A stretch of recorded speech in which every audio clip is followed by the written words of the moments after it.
A special edition of the Five Stack on Friday because Olga Lautman is joining Dean and me. Welcome to the show, the top five stories of the day with Olga Lautman joining us. And it's going to be a good time because it's Friday. Even though the news is so chaotic, it's unbelievable. It's hard to pick the top five stories of the day when there's so many crazy things going on. And we want to hear from you wherever you are on the chat, on Substack Live. Let us know what you think of all the stories we're going through and your thoughts. How's your week been, Olga? Chaotic, I think. We're back to Trump years, so every day feels like a year. A week is like 7 years. So he's been in office, what now, 20 years, it feels like.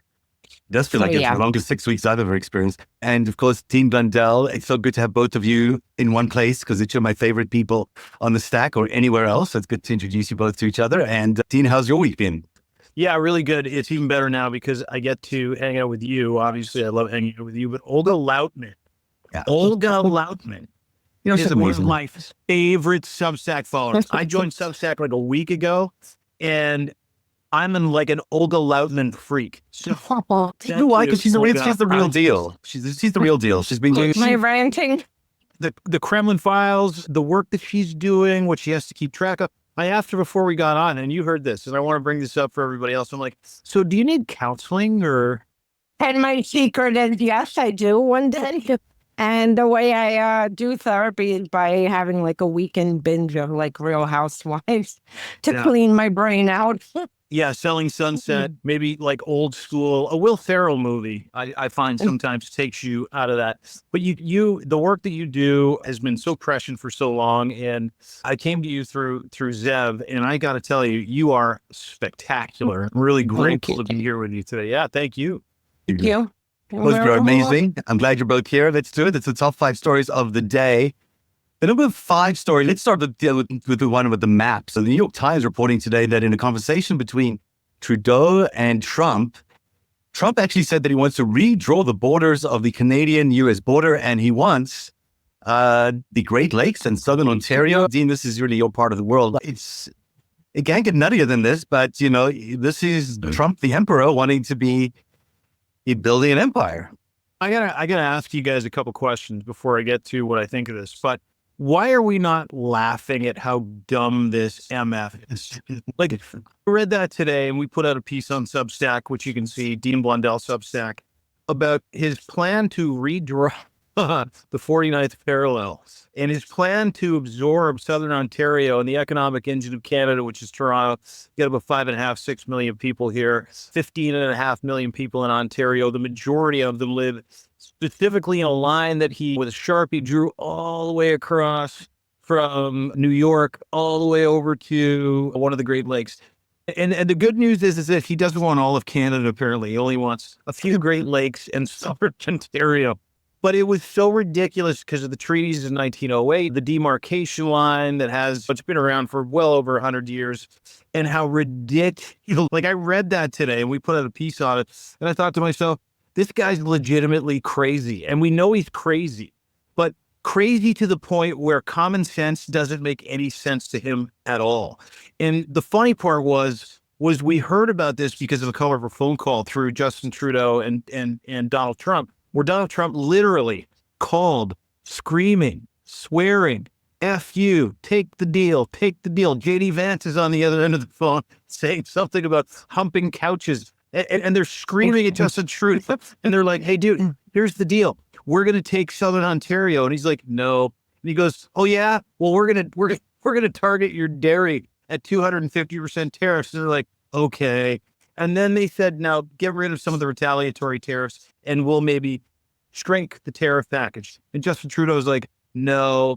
And so what happened over the past couple of days is the crazy keep getting crazier. And I said this to a friend of mine today, Olga, I would love your thoughts as well, I said, I don't know why we're even taking this guy seriously at this point. We report on him because it's so insane, moving borders and annexing countries and invading Greenland. But like at some point in time, Olga, we all have to start laughing at this dickhead, do we not? I agree, except that I think that honestly, to me, he is acting identical to Putin, who redrew maps of Ukraine. Putin. and the Russian military like 20 years ago, then 15 years ago. And this is what worries me because he really admires his boss and he is literally using the same playbook, except in a more blunt and blatant way of threatening to take countries. So will the U.S. invade Canada? I hope to God not. But I wouldn't take it off the table because with this guy, you never know. And frankly, I wouldn't even put it past that he joins forces with Russia for this because it's better than anyone. Russia has been working, over a decade to destabilize Canada, just like the U.S., trying to split the far left, the far right, polarize the country. Luckily, Trump came along and I've never seen Canadians so united. The one thing that Trump managed to do and wipe out over a decade of Russia's operations, and suddenly, like, the majority of Canadians are like, America, back up. We don't want you. We don't want to be part of you. We'll come visit now, no more. But, like, back up. So, but I worry with that because this is such a Putin move. And you see it even to this day. He keeps rewriting maps of Ukraine and keeps putting even territory that they haven't invaded or that they haven't occupied in full. So that's my worry about that. There's an answer to your question, Dean, and it's got to do with nuclear weapons. And at the end of the show, because it's the number one story, it's all about nuclear weapons and deterrence for these guys. And I'll explain why coming up. That's just a tease for later on. It's the number 4 story, which is the crypto conspiracy. So they had a meeting today at the White House about starting a strategic reserve for cryptocurrency, which will mean basically the United States taxpayer buying 1 million Bitcoins and not touching it for 20 years, regardless of its value. It would mean just keeping it in the reserve, whatever that it might mean, for 20 years. Yeah. Basically, this would reduce the size of the amount of available Bitcoin in the world, which means that the price will go up for Bitcoin, which means that the people who bought Bitcoin originally, which is people like Elon Musk and David Sachs, and of course, Donald Trump will benefit from this too, are the real winners here because the people who get in first with Bitcoin are the people going to make the most money when it all comes crashing down. And so this is just a way to use taxpayer money to increase the price of Bitcoin so that these guys can get richer, while at the same time, they're firing people left, right, and center in the federal government and cutting Social Security and potentially Medicaid. This is the most unbelievably unfair, corrupt thing I've ever seen. And it's the third time now that we've noticed that they're making these announcements in order to basically increase the price of crypto, even temporarily, so they can profit off it. It's called a rug pull. You told me about it the other day, Dean. And there's also other people call it a pump and dump.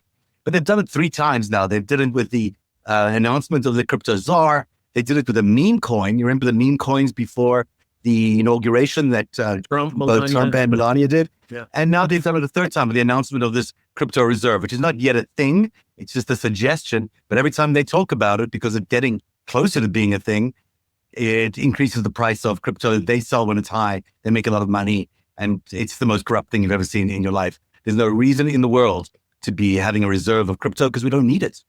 Yeah, it's interesting. I did a podcast today with a guy named Scotty Mack, who's a great guy. He's a crypto educator and investment guy. So he's one of those guys that kind of found a niche because he's a stock market mentor, and he found a niche to be able to tell people what they could invest in when it came to Bitcoin or crypto and what they shouldn't, what to stay away from, what you can't, because the technology is really bulletproof in terms of sending money around the world. The problem is because the technology is bulletproof from sending money around the world, only international criminals really take advantage of the tech. Russia, North Korea, drug dealers, sex traffickers, that kind of stuff. So like the scams are one thing, the legitimacy is another thing. But what Donald Trump is effectively doing is finding a way to take neutral taxpayer money. That's an interesting way of saying, well, we'll find money in and around taxpayer money, which is eventually taxpayer money. Find money in and around taxpayer money to be able to really corner the market when it comes to Bitcoin specifically. They've got another carve out for crypto, which is different, but Bitcoin specifically because Elon Musk or Satoshi back in the day decided that he was going to put out this coin and he's going to birth this from nothing and it's going to be 21,000 Bitcoins and that's it. It's scarce. It's all. which is all bullshit. And if you listen to the podcast today, you'll really get a great understanding of what this means. But what it means is that the United States wants to legitimately control the way money is moved around the world. And it's not just the United States wants to control it. The United States, prior to the last 48 days or however long Trump has been in office at this point, was very bullish on how ridiculous this was because it wasn't related to fiat money or any gold reserves or anything like that. And so the real move here, which I find interesting, and Olga, maybe you can shed some light on this. The real move here that I find interesting is that you've got this competing faction of the New Deal and then people that want gold, precious metals, and crypto to be the new national reserve. They want to replace the New Deal, which is 70, 80 years old, because you can just print money and say you got it. And they want to hold, so Elon, Peter Thiel, David Sachs, that entire cabal, they hold the most Bitcoin and the most precious metal commodities in the world, in and around them and their relationships. So you look at this two ways, the tech, or three ways, really. The tech is good, but the bottom line is that because they're at the front of the line and they've got the taxpayer bank card, they can enrich themselves by getting in on every single global transaction if crypto or Bitcoin does become the Federal Reserve. And that's the dangerous part right there, in my opinion. Olga, I'd love your thoughts. Well, I know very little about crypto, except that Russia uses it to launder money, fund terrorist operations around the globe, and to fund other malign influence operations like subverting democracies. I have watched the pattern that Eric Trump continues putting out posts, and they're manipulating the market. He puts out a post, whatever ETH is going to be, watch ETH, it's going to go up. Suddenly it goes up, and then it's just market manipulation in plain sight. Not even insider trading. That's just like outsider trading. I don't even know what that is. It should be legal. It's not regulated. Well, it's illegal. It is illegal, but that market is largely, so if you do that on the stock market, you've got SEC guys, the FBI showing up at your house, and they're taking you away in cuffs. You do that with crypto or Bitcoin. Not that the But they're doing it, and no one's doing a thing. And now they own all the agencies, so I don't foresee, even if it was illegal, for anyone. But so they're definitely doing it to enrich themselves and their family and their cronies. My worry is that foreign government can pay them and no one can trace the money back. So you can have Russia injecting billions of dollars straight to Trump via crypto, Saudi Arabia, Qatar, and that's it. And then another interesting comment off of crypto that I saw yesterday was now Trump and his crazies are spreading the They absolutely are. What's going to happen with crypto is this price of crypto is going to keep climbing until it gets so high, and then they will tank it. And then who will be holding the bag is the average taxpayer. That's the reality of where we'll be. And it's going to cost a lot of money. And it's a real Ponzi scheme when you think about it. We don't need crypto. We have a reserve for oil. We have a reserve for a lot of things, but we don't need crypto. We don't need a reserve of it. So we'll see what happens. And this bill that they're trying to push through of 20 years is nonsense.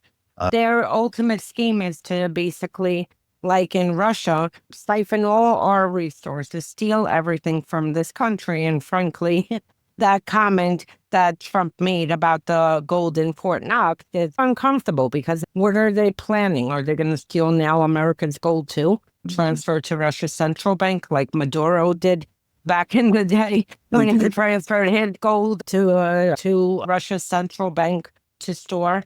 Maduro did that? Yeah. I didn't know that. Well, that's interesting. That sets up the. That's why Russia sent like 4 of those pull-off planes to pick up all of the Venezuelan gold. I believe it went to Dubai. Like, we were all sitting at the time. There were the whole host of us watching the plane leaving. So they keep on teasing. They keep teasing us that this Fort Knox gold is gone. It could be that it is gone and that it's all the way in Moscow right now or something. It could be.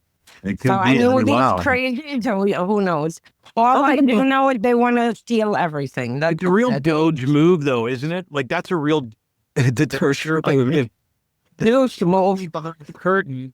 You can't see behind the curtain, but we think they did this, and then they'll make that assertion or assessment publicly, and then they'll go, "Oh, they did it." Meanwhile, it was them who did it. Yeah, They did the shit. Of course, that's the way they do it. This is the way Russians This is the way Putin operates everywhere. And tell people about David Sachs, Olga, because you know a lot about him. How did he suddenly transform into a Russian mouthpiece over the last few years? Because he never used to be. But then suddenly 2 years ago, you discovered that he already started his adherence to Russian propaganda 2 years ago. I never heard of him in my life. This is not my world, the crypto world. In February of 2022, I suddenly started popping up on my feed and spewing Russian disinformation propaganda. Ukrainians are Nazis and all the garbage they were pushing. And I'm like, who is this guy? And I kept seeing him do it. I've gotten into multiple Twitter fights with him. And then I looked to see, like, who is he? What is he doing? Why is he doing this? I did a scrub of his Twitter. Before January of 22, he never mentioned the word Russia or Ukraine. So clearly he's on Russia's payroll, and they must have approached him somewhere in January to start spreading the disinformation. And then he spent it as his full-time job all day. I've never heard of an American. It's like me. I focus on Russia. Imagine like tomorrow you start seeing me like spread propaganda from morning to night, 30 tweets a day on Peru. Like you'll be like, what happened to her? Where did this come from? It's the same thing. He's an American. He has nothing to do with the region. South African, I believe. Yes. Has nothing to do with Eastern Europe. For him to spend the whole day just devoted to spreading Russian disinformation. Clearly, someone got to him and purchased him. Probably crypto. Yeah, it's also part of that PayPal mafia. It's really strange how so many of them are South Africans, but not just South Africans. South Africans associated with the apartheid government way back when. It's just this very strange breed of person that seems to have survived and thrived in this world, and they've made a lot of money off that in the meantime. So it's quite gross what's going on with that PayPal mafia, but they certainly are a force to be reckoned with. So we are going to talk about Ukraine, we're going to talk about Nukes, but the golden visas that they've been touting. Trump says he thinks, I'm going to pull this off for a second here so you can see properly. Oops. No, what did I do? Did I lose you guys? Uh-oh. Where'd he go? Where did he go? No, yeah. I want to show you something. So see if this works. Maybe this works. Like you got to take your phone with you to the bathroom. Well, because I can't show graphics. So I want to show graphics, and I'm graphic addicted. So they say they've got 250,000 of these people who have got $5 million applying for their golden visa. These are the visas you got to pay $5 million and you become a green card holder. So I crunched the numbers. I was like, wait a second. Gold card, sorry. So I crunched the numbers about how many people in the close alliance that supports Donald Trump, how many people in those countries have $5 million or more. And these are the numbers. In Russia, there are approximately, these are very rough because we can't get the actual numbers, but in Russia, 62,000 people have $5 million or more. In China, 94,000 people have $5 million or more. In India, 85,000 people have $5 million or more. And in Saudi Arabia, 37,000 people have $1 million or more, adding up to 279,000. It makes me wonder whether these 250,000 people that are supposedly applying to be Americans, whether they actually got that from just adding up who has $5 million or more amongst their allies, because it's not going to be evenly applied to anybody. It's just going to be a way for people to buy their green cards. It's literally the dumbest shit I've ever heard come out of that dumb shit's mouth. Like the other day, he said he figures he can find 10 million people. 10 million people who'd be willing. So there's two parts to this.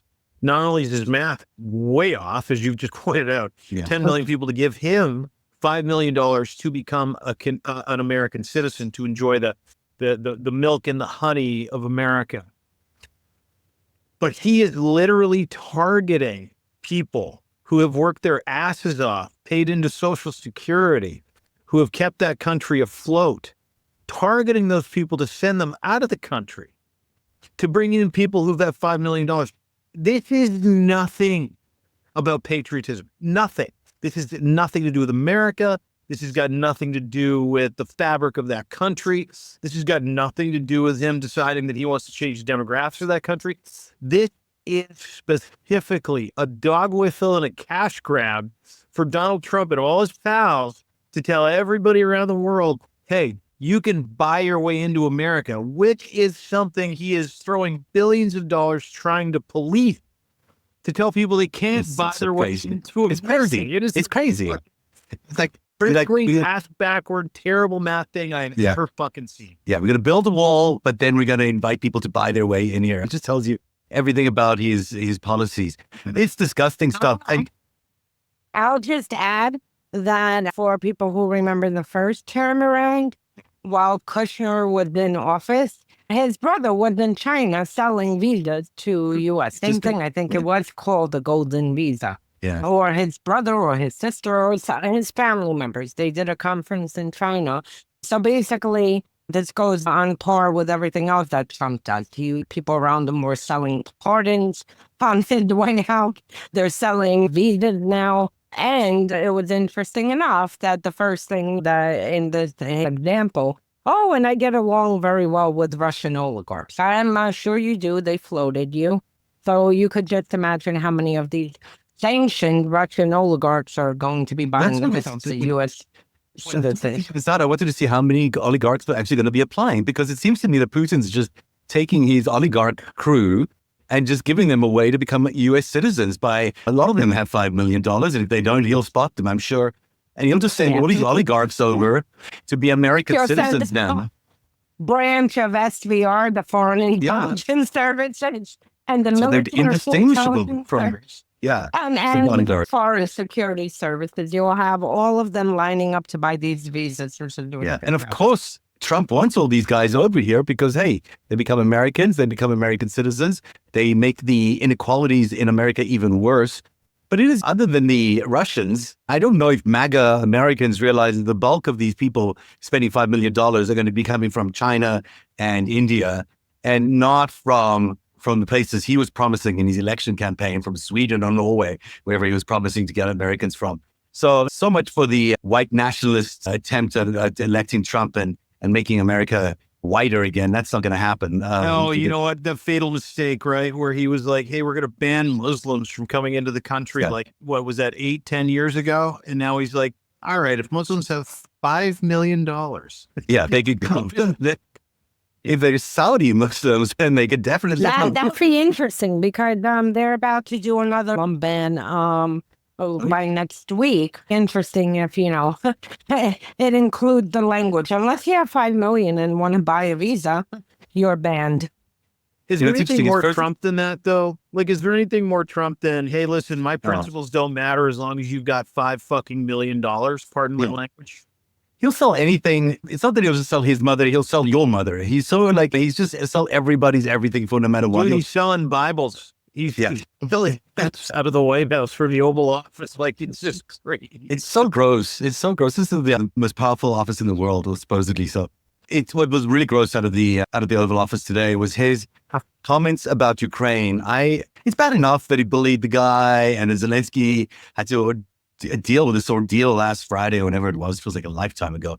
But then today, again, yesterday, I guess he told the major aerospace company that provides the Ukrainian forces with satellite imagery. This is life-saving. This is satellite imagery that's really saving lives, and he's helping Ukraine defend freedom. He's helping Ukraine defend democracy and our values and everything else that we stand for in the West. He pulls their ability to get these satellite images, and he orders this company, which is supposedly a private company, but obviously tied to the Pentagon, tells them to stop sending and making these pictures available to them. So it's not only that he does that terrible thing and makes them even more vulnerable against this big army. It's that he also then today still says that he's having a hard time with the Ukrainians, and he took a lot of joy in the notion that Russia was attacking Ukraine today because of this vulnerability, and just really was an awful day for Ukrainians in general. But you must have some thoughts on this, Olga. It's the way he said it is just I can't think of adjectives exactly anymore. That. I took to Twitter exactly to say that he's a sociopath who really was discussing, and Russia now has escalated their bombings, and he looks so happy about it.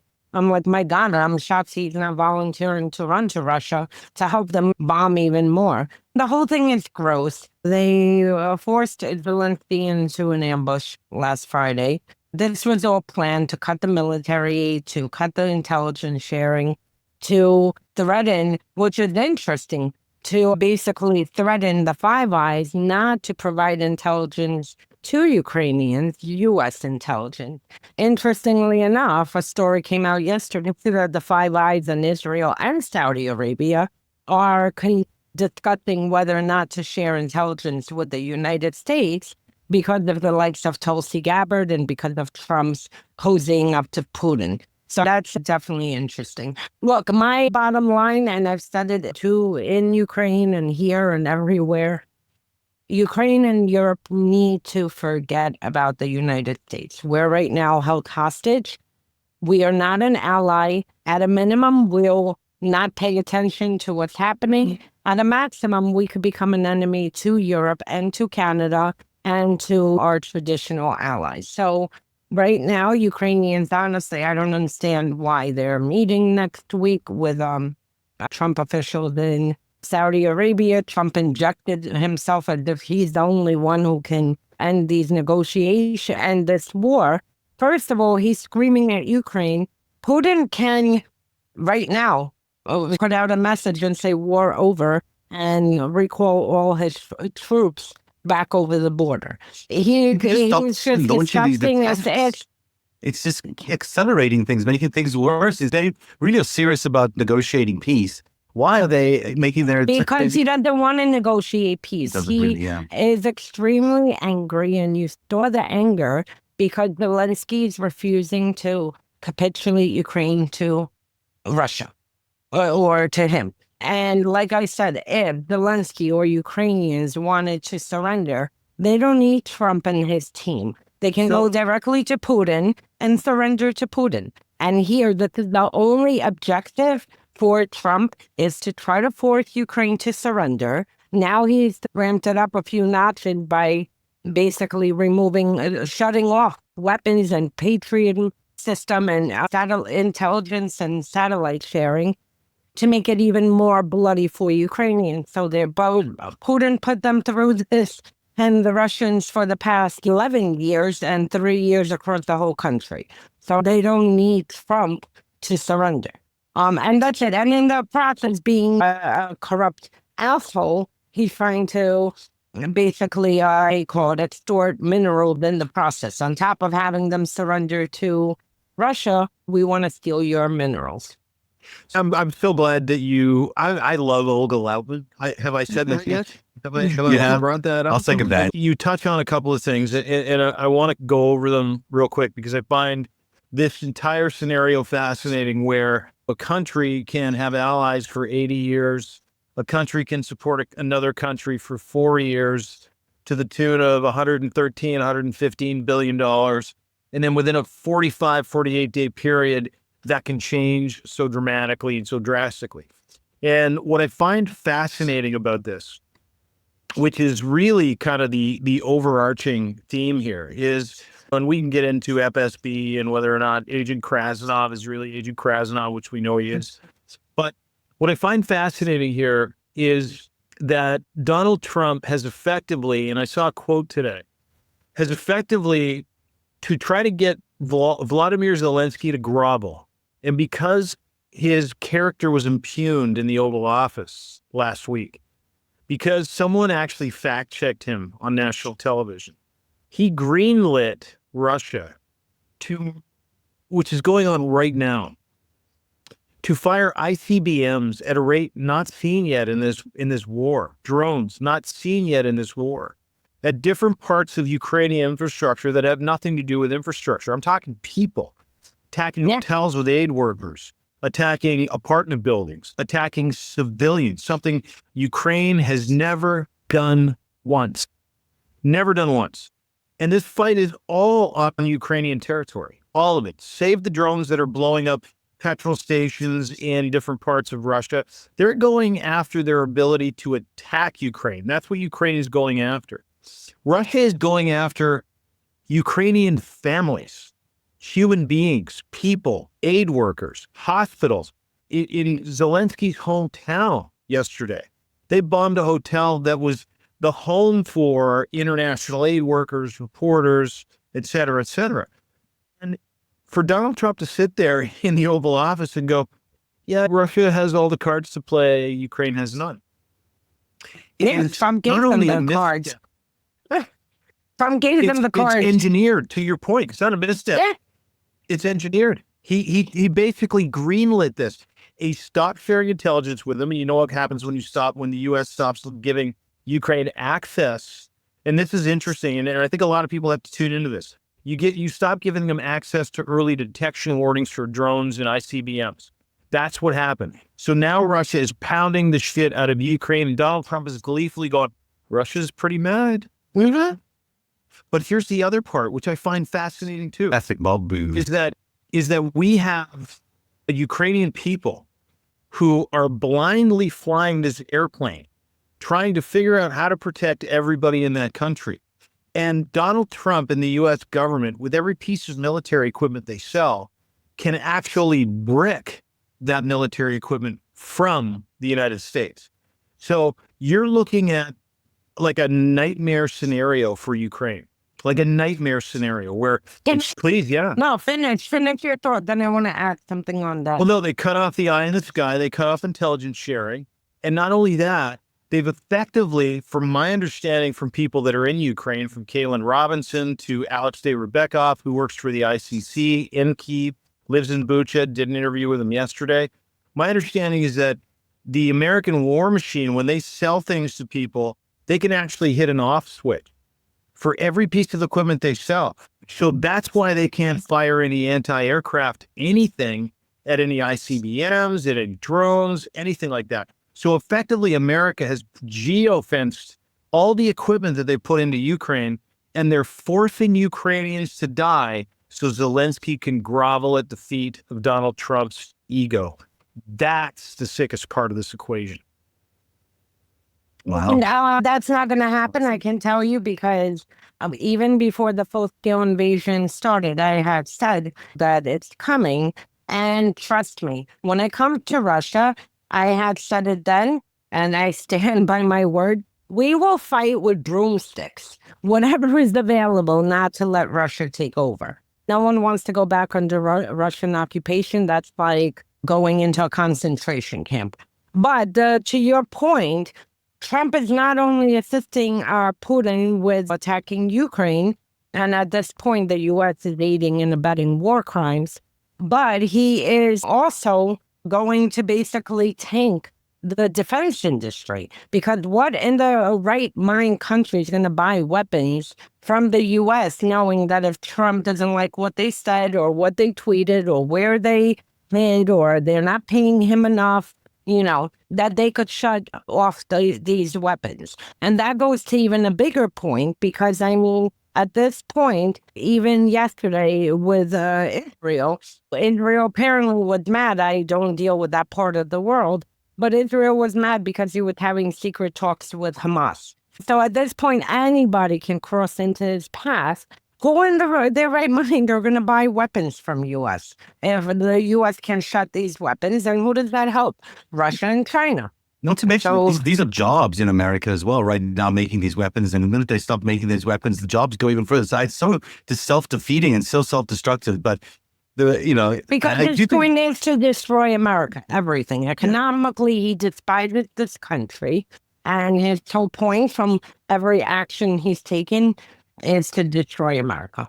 But you know what you're saying about the Ukrainians fighting with broomsticks or whatever? We've seen it before. We've seen that the resolve amongst Ukrainians is pretty strong, and they will not. Nothing's going to stop them. They don't need America. No. They don't need anybody to fight for their country. They're going to be fighting regardless. There's not one Ukrainian family who didn't have people who died during Holodomor, which is Stalin's famine that he killed up to 5-7 million Ukrainians. This history is deep. There's no one who wants to go back under Russian occupation. No one. They'll burn the land, they'll nuke the land before they go back under Russia's occupation. To that point, again, going back to my interview with Alex de Rebekov from Bucha today, We talked about Holodomor because every single Ukrainian leaves a piece of bread on their plate after they're done their meal. Really? And they have for 60 years. And the reason why they do it, 70 years, the reason why they do it is because they hate Russia that much. Because of what Stalin did, because of what Putin's doing, and they call him Putler. What the Tsars did. But Yeah.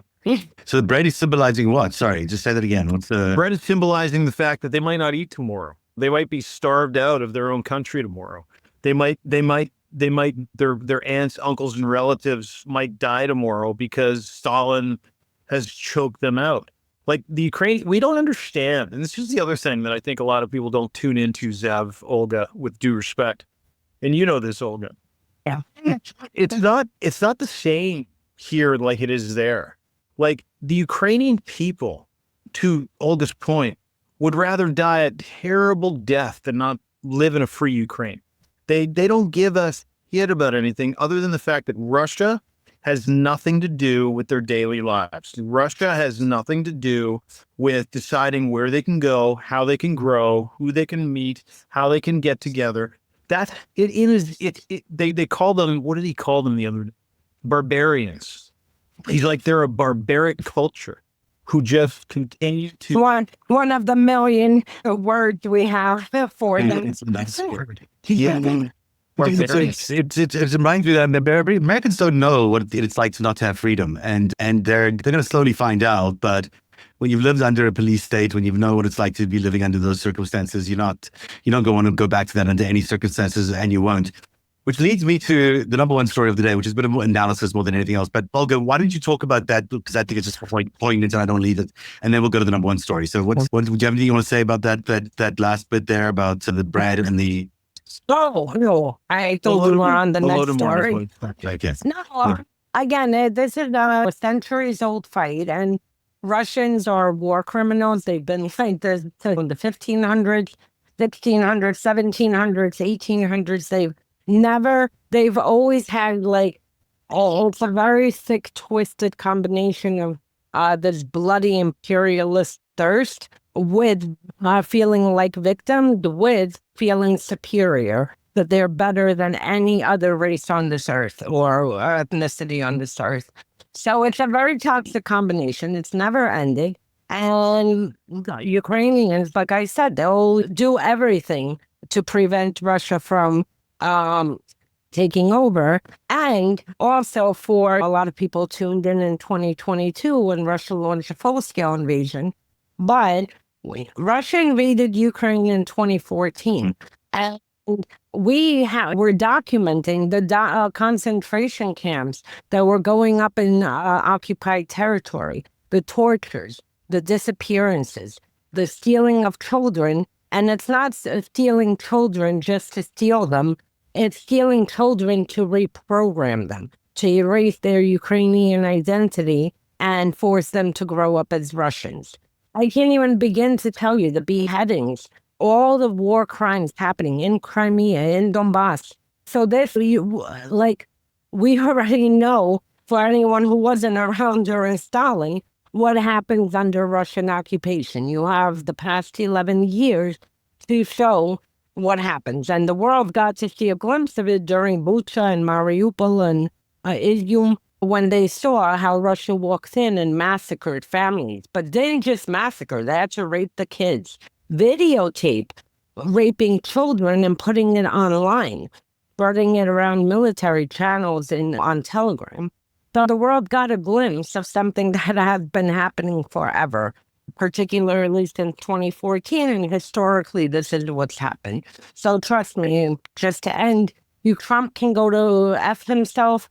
Ukrainians are not going to, agree to any deal. And if Zelensky even attempted to say, okay, we're going to do this and give this and whatever, if the civil society doesn't see it's a normal deal, he will be shipped to Moscow in a bag or to America. In Ukraine, it's not like the United States where everyone looks to a leader. In Ukraine, it's the civil society who controls the country. So he knows himself.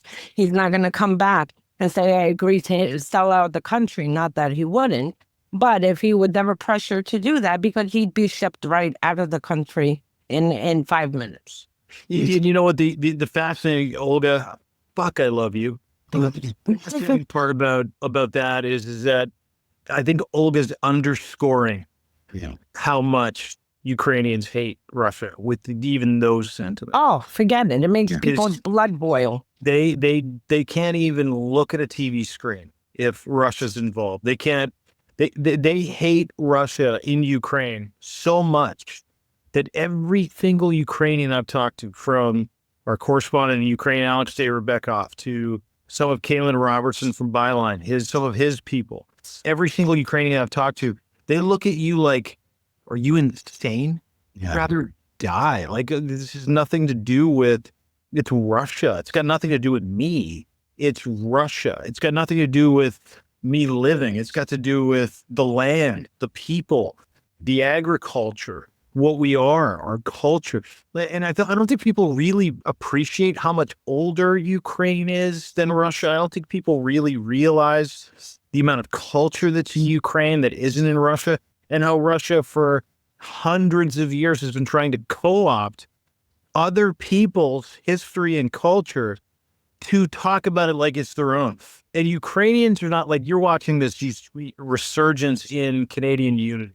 You really are, in the last couple of weeks. But in Ukraine, Vladimir Zelensky went from like having an approval rating of about 52 to 57% to like 67 to 80%, depending on what part of the country you're in 1 week. And it's because, it's not dissimilar to Canada.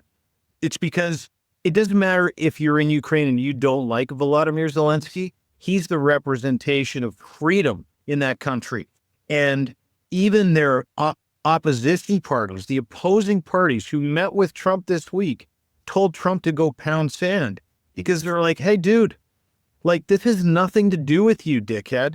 This has everything to do with Russia, who for hundreds of years has been trying to be our daddies, and we're fucking tired of it. We're fucking it to the point where we will give our lives for future generations. And again, another thing people don't realize, Ukraine has the biggest army in Europe outside of Russia, and they're well equipped, and they're really smart, and they've got technology and a drone ecosystem on their side that nobody else does. 85% of Russian capital comes from drones. And they're not going to drink the gasoline or siphon the gasoline out of their tanks as they're entering to invade a country. Well, because Russians are a bunch of weirdo alcoholics, right? Yeah, they're... The Russia is the epitome of the axis of evil, and that's what we're dealing with here. I'm going to segue slightly into this last bit here, because I do want to explain to people what is driving Donald Trump's confidence in all of this. It used to be that the world had a balance, well, the last 70 years or so, has had a balance of power based on the fact that we had nuclear deterrence, right? At some point, the amount of nukes on the Russia-Chinese side equaled the amount of nukes that America and the other side has. And that basically is how we've avoided this major world confrontation. The weird poker game that Xi and Putin and Trump are now playing is that, okay, if they take all of America's nukes and add it to the column of Russia and China, well, then they're the big boys in the playing field, and they can do whatever they want. And it's true. The numbers actually do bear this out from a nukes perspective. If you can see that, that's the way it used to be. China, Russia, North Korea, 6,230 to America and the rest of the world, 6,107.